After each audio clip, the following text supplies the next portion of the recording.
అన్ని కావాలని అడిగి సార్, మీరు సుబ్బు ఫిర్యాదు మీద ఎలాంటి చర్యలు తీసుకున్నారు, మంగ్లీ ఫిర్యాదు మీద ఎలాంటి చర్యలు తీసుకున్నారు? ఇప్పటి వరకు జరిగింది ఏంటి? ఎవరైనా ఎవిడెన్స్ సమర్పించారా? సుబ్బారావు గారు వారం రోజుల క్రితం మాకు పోలీస్ స్టేషన్ లో కంప్లైంట్ ఇవ్వడం జరిగింది. కొంతమంది వ్యక్తులు అతన్ని బెదిరించారని చెప్పి, మధు తదితరులు బెదిరించారని చెప్పి, దాంట్లో మంగ్లీ అని చెప్పేసి ఒక సెలబ్రిటీ వాళ్ళ తమ్ముడు ఉన్నారని చెప్పేసి దాంట్లో పర్టికులర్ గా ఆయన మెన్షన్ చేశారు. దాంట్లో బెదిరించారు, తర్వాత మమ్మల్ని తిట్టారని చెప్పేసి ఆయన కంప్లైంట్ ఇచ్చారు. ఆ కంప్లైంట్ అనేది నాన్ కాగ్నిజబుల్ ఇంగ్రీడియంట్స్ ఉండడం వల్ల మేము కోర్టు పర్మిషన్ తీసుకుని దాంట్లో కేసు రిజిస్ట్రేషన్ చేయడం జరిగింది. సో ఇప్పటి వరకు కేసు రిజిస్ట్రేషన్ అయిన తర్వాత అతని ఇంతవరకు మాకు ఎటువంటి ఆధారాలు సమర్పించలేదు. దాంట్లో ఎవరెవరు ఆయన బెదిరించిన టైంలో ఉన్నటువంటి సాక్షులు కూడా ఎవరిని ప్రొడ్యూస్ చేయలేదు. దానికి సంబంధించి మేము కూడా మార్నింగ్ నుంచి కాల్ చేసాం. ఫోన్ కాల్స్కి అతను స్పందించలేదు. కాకపోతే నిన్న మంగ్లీ గారు నిన్న వచ్చి కంప్లైంట్ ఇవ్వడం జరిగింది. సత్యావతి మంగ్లీ ఆ కంప్లైంట్ ఇచ్చిన దాని ప్రకారం కూడా మేము కంప్లైంట్ తీసుకొని దాని మీద లీగల్ ఒపీనియన్ కోసం పెట్టాం. అది సాటర్డే భయభ్రాంతులు గురి చేయడం కాదు. పోలీస్ స్టేషన్ అనేది పబ్లిక్ ప్లేస్. ఇక్కడికి ఒక డిసిప్లిన్ గా రావాల్సి ఉంటుంది. ఎక్కడైనా సరే పబ్లిక్ ప్లేస్ ఎక్కడైనా కూడా వేరే ఫిర్యాదుదారులు ఉంటారు, చాలా మంది ఇక్కడికి వస్తారు. కాబట్టి ఇక్కడ ఒక పద్ధతిగా రావడం జరుగుతుంది. మోర్ ఓవర్ ఇక్కడ అంతా పోలీస్ స్టేషన్ అనేది ఒక ఇంపార్టెంట్ ప్లేస్. ఇక్కడికి వచ్చేటప్పుడు మద్యం తాగి రాకూడదు అనేది ఎవరికి చెప్పాల్సిన అవసరం లేదు. మద్యం తాగి అతను వచ్చాడని చెప్పి అనుమానంతో మేము ఆల్కహాల్ టెస్ట్ చేయడం జరిగింది. ఆల్కహాల్లో 27 mg అతనికి మోతాదు దాంట్లో రావడం జరిగింది.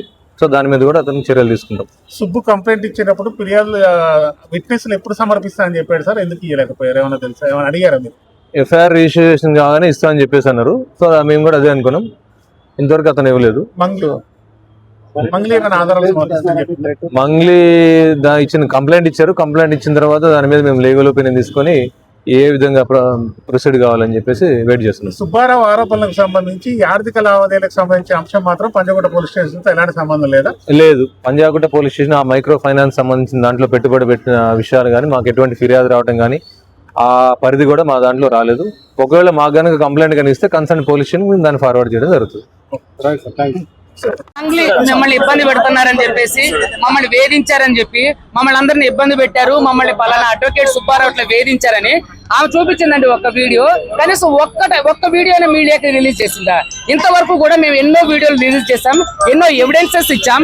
సింగర్ మంగ్లీ ప్రధానంగా దీంట్లో నిందితురాలని చెప్పి మేము అందరికి చెప్తూనే ఉన్నాం. అంతకుముందు ఇంటర్వ్యూలో కూడా మేము అందరికీ కూడా మీకు వీడియోలు, తర్వాత డబ్బుతో ఉన్నటువంటి వీడియోలు కానివ్వండి, తర్వాత చాలా వరకు ఆమెతో కలిసి దిగిన ఫోటోలు, ప్రధాన నిందితుడు వాళ్ళతో కలిసి దిగిన ఫోటోలు అన్ని కూడా నేను మీడియాకి ఇవ్వడం జరిగిందండి. అదే విధంగా ఈ రోజు పంజాగుట్ట పిఎస్ లో బాధితులు కూడా మంగ్లీ మీద కేసు పెట్టడానికి వచ్చారండి. వచ్చినప్పుడు పోలీసులు ఏ విధంగా వ్యవహరించారో మీ అందరికీ తెలుసు. ఇది కావాలని పెద్ద ఎత్తున జరుగుతున్నటువంటి నెట్వర్క్ అండి. పోలీసులు కూడా ఇక్కడ నాకు అంటే సపోర్ట్ చేయకుండా మా ఏదో విచిత్రంగా drunk and drive alcohol test చేసి మరి లోపలికి పంపించడం, ఇలాంటివన్నీ కూడా చాలా అవమానకరంగా చేశారు.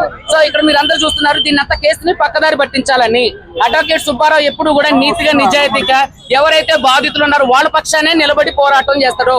మీరు మంగ్లీ గారు నాకు ఫోన్ లో సెంట్రల్ మినిస్టర్ పేరు చెప్పి బెదిరించారు, అయినా సరే నేను లొంగలేదు. ఒక ఎమ్మెల్యే తండ్రితో ఫోన్ చేసి బెదిరించారు, అయినా నేను లొంగలేదు.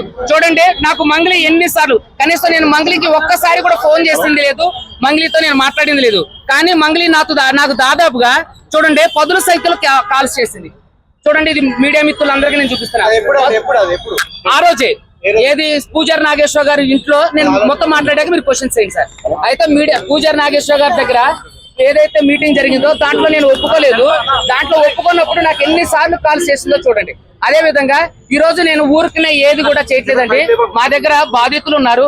బాధితులు వాళ్ళకి జరిగిన అన్యాయాన్ని బట్టే మేము కోర్టులో కేసు వేయడం జరిగింది. అదే విధంగా మంగ్లీకి ఆపోజిట్ లో నన్ను మంగ్లీ బెదిరించిన కేసు కూడా ఇదే పంజాగుట్ట పోలీస్ స్టేషన్ లో ఎఫ్ఐఆర్ చేయడం జరిగింది. అదే విధంగా ఎవరైతే బాధితులు ఉన్నారో వాళ్ళు కూడా చంపేస్తామని బెదిరించేది మంగ్లీ.